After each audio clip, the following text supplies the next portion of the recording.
everyone was excited for free agency going into it, especially people were expecting for Chris Jones to be a free. Obviously, they was also expecting for possibly Mike Evans to be a free agent and possibly teaming up with the Chiefs. Obviously, that didn't happen. They re-signed with their respective teams. Chris Jones had a historic deal with the Chiefs, and obviously the Buccaneers re-signed Mike Evans, which is, was expected. Obviously, they wouldn't have been a team that they would have been trying to make a postseason run this upcoming year if they did not sign Mike Evans. He's one of the best at his position. We've seen it even before Tom Brady got there, how special he was. And Baker Mayfield just fits in that system very, very well. So I'm happy that they were able to get an extension done for him. Just the fact that he's able to go to that team. He did great last year, just leading them. I feel like everybody had low expectations for the Buccaneers. They didn't really expect the Bucs to make it this far, but obviously they proved everyone wrong.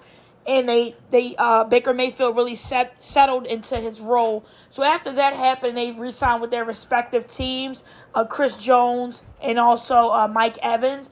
Everything just kind of simmered down a bit with free agency. Obviously, the lingering spell with seeing with where Kirk Cousins was going to go. Obviously, everybody knew that he wasn't going to stay with the Vikings. Just coming off the Achilles injury, people was expecting that he wanted a kind of a big contract, and the Vikings was not willing to nudge for that big contract. So that was something that they were trying to do. Obviously, they knew just who they had. They had Jefferson, and they're trying to, just possibly give him a record deal in the next couple years. So I feel like with that in mind, they didn't really want to have two names with the big contract. So obviously they're looking to go into free agency. Obviously they got Sam Darnold, but the Vikings are looking to go into to the draft and try to draft a younger quarterback and hopefully work with Sam Darnold as well. So when you look at that, obviously, that was going to happen. Obviously, Chris Jones was just a key part to the Kansas City Chiefs. Obviously, we're still waiting to see what's going to happen with Snead, but he's one of the best at his position. So hopefully they can get that deal done because they're trying to go for that three-peat. So obviously that was really, really good. But I feel like those two key signings with those key re-signings with Chris Jones for Kansas City and also Mike Jones really made free agency wide open, and we were just trying to wait for what was next. We know it was going to be a historic free agency, just the amount of running backs that was available, the few quarterbacks that was available, and also a few great defensive talents was available. So I felt like we saw that a lot.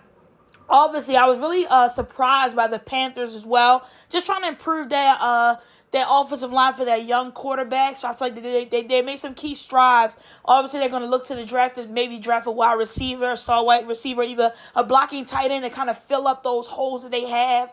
So I feel like that's something that they're going to do. But I'm proud to see how far that they have come.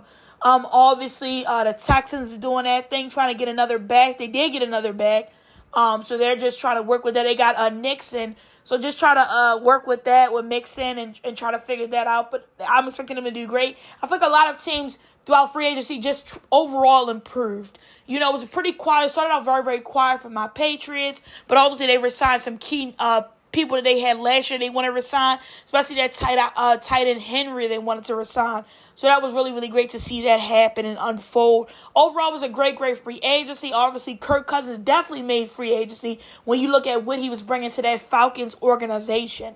So that was pretty great to see him get that historic deal and try to bring the Falcons back to the postseason and try to make them good. They obviously have the offensive weapons. All they really need is a quarterback to throw dimes to those young receiver core and tight end core.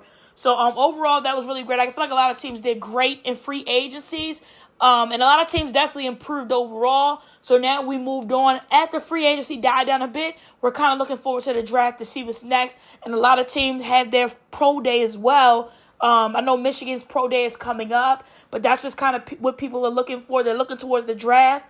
Now that free agency died down, obviously there's a few names that are still free agents and visiting with organizations. Obviously, the Jets got better. I feel like they got another offensive line member, which they need to improve the offensive line, especially with Aaron Rodgers coming off that Achilles injury. They definitely need some perfection. They definitely need some protection for their veteran quarterback. So that's something they were able to do. Obviously got Mike Williams committed to that 1-year deal. So they're just giving Aaron Rodgers weapons, and hopefully they can make a playoff run this season after disappointing last season with Zach Wilson after Aaron Rodgers got injured. So overall, the division, the AFC, looks pretty good. Obviously, it's still some questions with the Bills. They had to greatly decrease their cap space, so it's a lot of questions with that. They're probably ultimately going to look for the draft because they're trying to stay underneath that cap. So we just have to see what's going on with that. Obviously, the Chargers look like a completely different team with no Keenan Allen. So that was huge. Obviously, they wanted him to take a pay cut, but he wasn't going to take a pay cut because he came off the best years that he had last season. So I feel like the Chicago Bears got significantly better. They put a lot of weapons around their young star quarterback. Obviously, that's going to be Caleb Williams, drafted at that number 1 spot. So we're just kind of looking forward to that and seeing how that go. Obviously, Justin Fields got traded to the Steelers to kind of back up Russell Wilson. Even though everyone is saying to back up Russell Wilson, but I feel like it's going to be, they're preparing for what's next. Obviously, Russell Wilson had that 1-year deal with the Steelers. Regardless, he's going to make almost $40 million because the Broncos owe him $37 million plus that league minimum of the $1 million that he has. So he's going to be making almost $39 or $40 million this season, regardless of what happens.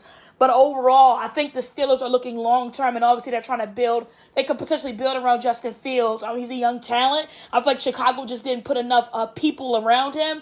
The offensive line sucked, and he needed someone to really throw the ball to.